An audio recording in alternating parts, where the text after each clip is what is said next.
Well, tonight's episode of Dateline hits close to home, the story of Boyle County native Jesse Valencia.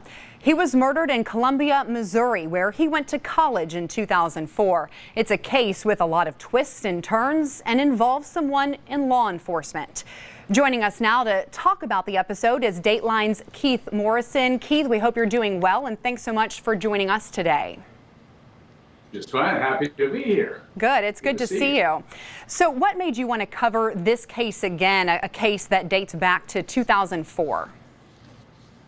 It's a question we get a lot when we take on a case like this that has been around for a while. Because, the daily news programs and newspapers have long since dispensed with it. But the fact is that this was a fascinating case for all kinds of reasons, and one which has lingered. And there are people still who are arguing about implications and whether or not things should have turned out the way they did. And that there's just a tremendous amount of interesting material that relates to a lot of kind of basic things about the way human beings function. Also, the characters are just fascinating. So it was good to do. What did you learn about Jesse while covering the story? Well, Jesse is, and this is part of what makes a story that we would want to do.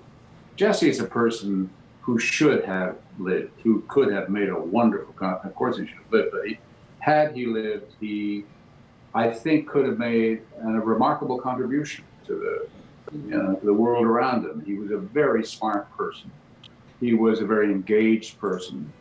He was proudly gay at a time not so long ago where it was totally difficult to be that way, I think, to some degree.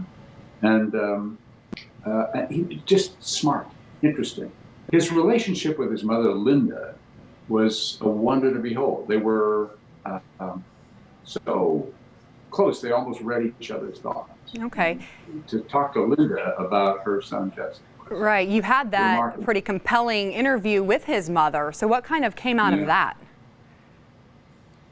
It was a way to experience this young man. You want to know who is the person at the heart of a story like this. And after spending hours and hours talking to Linda, I certainly do feel as if now I kind of know the guy. I can certainly feel for him. We went through all the ins and outs of this case. Speaking of the ins and outs of this case, law enforcement at the center of this, kind of in an unconventional way. So what made this investigation unique? Well, it was unique in any number of ways, but it was difficult for the detectives who did take on the case and eventually filed the charges, because to take on your own department to investigate one of your own has to be enormously difficult. At the same time, these detectives are pros, and they recognize you cannot have a bad apple in the bunch. It just spoils the whole basket, as they say. So they worked very hard to make this case to the point where, which was kind of interesting later, a police department is accused of having tunnel vision for investigating one of its own too assiduously. But that became part of the interesting aspect of the story. Okay. Well, it certainly will be a compelling story. And Keith, we certainly appreciate your time this afternoon. Hope you stay well and take care. Thank you too. All right. Have a good one. And be sure to watch Dateline tonight at 8 o'clock, or at 9 o'clock rather, right here on LEX 18.